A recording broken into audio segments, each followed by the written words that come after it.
आज हम झारखंड के देवघर जिले में स्थित भोले बाबा का सबसे लोकप्रिय मंदिर बाबा बैजनाथ धाम के बारे में बताने जा रहे हैं। अगर आप बैजनाथ धाम जाने क्या योजना बना रहे हैं तो ये वीडियो आप लोगों के लिए काफी अहम है। इस वीडियो में हम बताएंगे कि आपको बैजनाथ धाम कैसे जाना है जिससे कोई परेशानी ना हो, बैजनाथ धाम जाने के लिए कितने दिनों की ट्रिप होनी चाहिए और सबसे अच्छा समय कब होता है, बाबा बैजनाथ धाम दर्शन करने के लिए कितना समय लगेगा, दर्शन करने के लिए बाबा बैजनाथ धाम में आपको रुकने की क्या व्यवस्था है और साथ ही वहां खाने के लिए क्या व्यवस्था है, बैजनाथ धाम में कौन कौन से दार्शनिक स्थल है जहां आप घूम सकते हैं। और वीडियो के लास्ट में मैं ये भी बताऊंगा कि बाबा बैजनाथ धाम यात्रा करने के लिए एक व्यक्ति का कितना खर्च आएगा।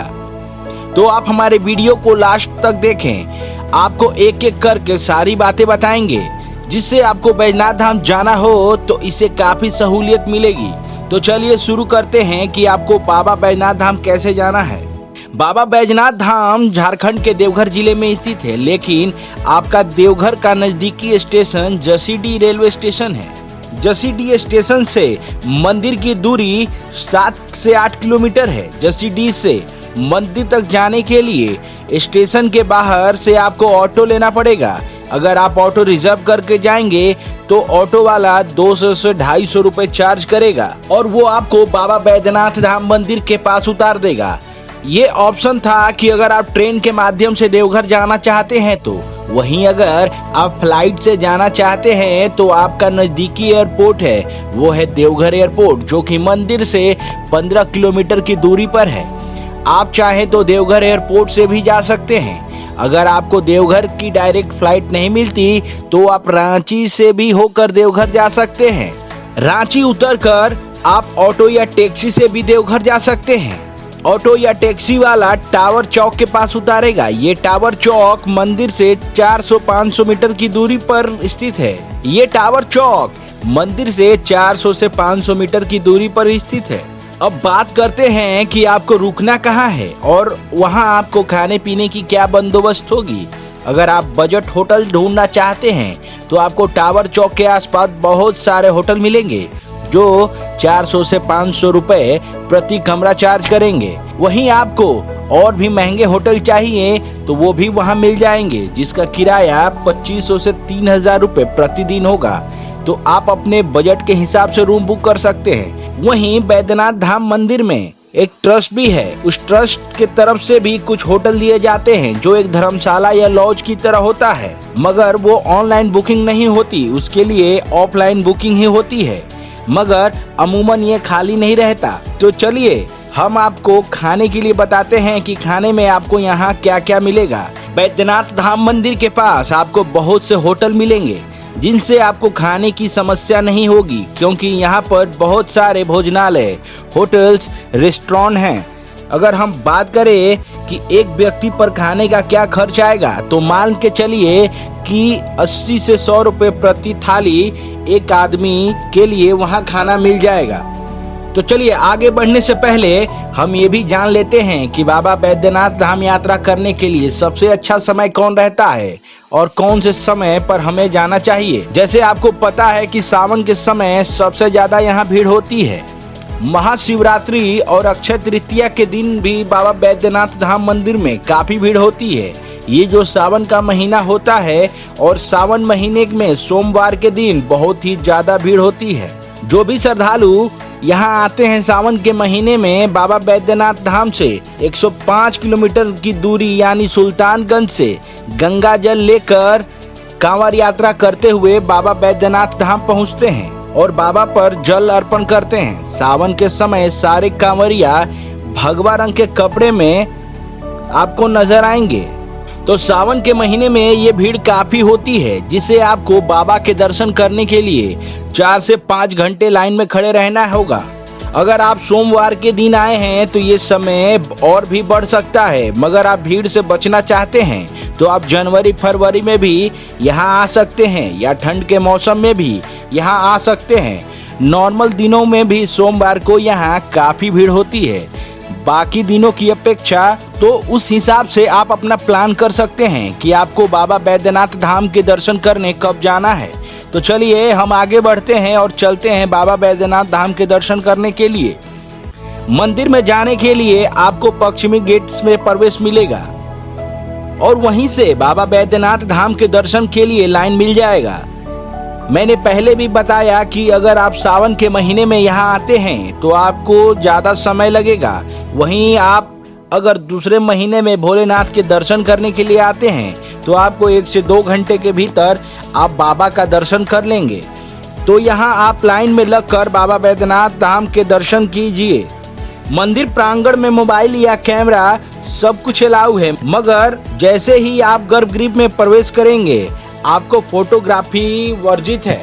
आप अपने पास फोन तो रख सकते हैं मगर आप फोटोग्राफी नहीं कर सकते या वीडियोग्राफी भी नहीं कर सकते। तो चलिए अब गर्भगृह की बात करते हैं। ये रहे हमारे बाबा बैद्यनाथ जी के ज्योतिर्लिंग। इनके दर्शन कीजिए, मत्थे टेकिए और हर हर महादेव का नारा लगाते हुए अपनी मनोकामनाएं मांगिए और मंदिर प्रांगण से बाहर आ जाइए। यहाँ जो एक सफेद रंग की 2 मंदिर दिख रही है, एक मंदिर बाबा बैद्यनाथ और दूसरा मंदिर माता पार्वती का मंदिर है। यहाँ आपको दोनों मंदिरों में गठबंधन देखने को मिलेगा और पूरे मंदिर प्रांगण में टोटल 21 मंदिर हैं। पूरे मंदिर के दर्शन करने के लिए आपको 1 दिन का पूरा समय लग जाएगा। पूरे मंदिर में दर्शन करने के बाद आप अपने होटल में आकर विश्राम कर लीजिए। तो चलिए आपको बताते हैं कि बैद्यनाथ धाम यात्रा करने के लिए आपको कितने दिनों की योजना बनानी चाहिए। अगर आपके पास समय का अभाव है तो आप 1 दिन में ही बाबा बैद्यनाथ के दर्शन करके वापस लौट सकते हैं, लेकिन आप प्रॉपरली घूमना चाहते हैं तो आपको 1 नाइट 2 डे का ट्रिप बनाना होगा, क्योंकि वहां आसपास और भी दर्शनीय स्थल हैं जहां आप घूम सकते हैं। इसमें आप वहां जितने भी लोकप्रिय स्थल हैं आप आराम से घूम सकते हैं। पहले दिन दर्शन के बाद आप विश्राम कर लीजिए और फिर अगले दिन आपको वहां से जाना है 42 किलोमीटर दूर बासुकीनाथ ज्योतिर्लिंग। कहा जाता है कि बाबा बैद्यनाथ धाम के दर्शन तभी पूरे होंगे जब आप बाबा बासुकीनाथ के दर्शन करेंगे। तो आप वहां से ऑटो या टैक्सी के द्वारा बासुकीनाथ ज्योतिर्लिंग पहुंच सकते हैं। हालांकि वहां से बस भी मिलती है, बस के द्वारा भी आप बासुकीनाथ मंदिर जा सकते हैं। बस का किराया 50 से 60 रुपए होगा और आपको बासुकीनाथ मंदिर के पास पहुंचा देगा। वहां दर्शन कीजिए, वहां आपको थोड़ी भीड़ देखने को मिलेगी। वहां दर्शन कीजिए, वहां मत्था टेकिए। अगर वहां दर्शन करने के बाद और भी दर्शनीय स्थल आपको घूमने को मिलेंगे तो वह नाम आता है नौलखा मंदिर। नौलखा मंदिर बाबा बैद्यनाथ धाम मंदिर से 1.5 किलोमीटर की दूरी पर स्थित है। ये मंदिर हालांकि राधा कृष्ण के ऊपर समर्पित है, तो वहां जाएं, वहां भी दर्शन कीजिए। वहां से आपको एक और स्थान पर जाना है जो कि 10 किलोमीटर की दूरी पर स्थित है। वो है आपको नंदन पहाड़। नंदन पहाड़ पर शिव और नंदी की मूर्ति बनी हुई है। साथ ही यहाँ बच्चों के लिए एक पार्क भी बना हुआ है। इसके बाद आपको जाना है तपोवन। तपोवन एक गुफा है। उस गुफा को पार करने के बाद एक बजरंग बली की मंदिर मिलेगी। यहाँ जाकर आप हनुमान जी के दर्शन कीजिए। ये तपोवन भी बाबा बैद्यनाथ धाम के मंदिर से 10 किलोमीटर की दूरी पर स्थित है। यहाँ दर्शन के बाद फिर चलते हैं त्रिकुट पहाड़। त्रिकुट पहाड़ भी 10 किलोमीटर की दूरी पर स्थित है। यहाँ भी आपको शिव मंदिर देखने को मिलेगा, यानी शिव जी को समर्पित है ये त्रिकुट पहाड़ी। तो यहाँ भी आप दर्शन कर सकते हैं। अगर आप चाहें तो यहाँ रोपवे का भी आनंद ले सकते हैं। रोपवे के माध्यम से आप शिव मंदिर के दर्शन भी कर सकते हैं। उसके बाद आप रात तक आप अपनी वापसी ले सकते हैं।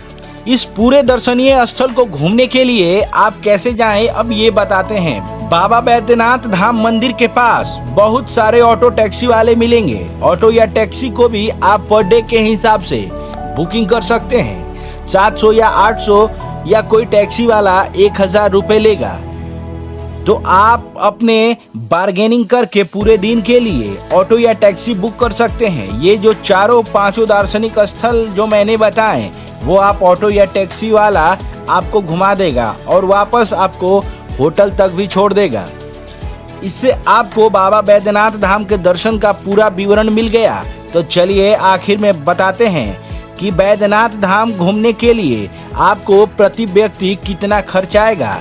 तो अगर आप एक बजट होटल में रुकते हैं और खाना पीना भी नॉर्मल करते हैं तो एक आदमी का खर्चा यानी 1 नाइट 2 डे का खर्चा ज़्यादा से ज़्यादा 3 से 4 हजार रुपये प्रति व्यक्ति आएगा और आप बाबा भोलेनाथ के दर्शन आराम से कर पाएंगे। खबरिया जंक्शन के लिए प्रशांत की रिपोर्ट।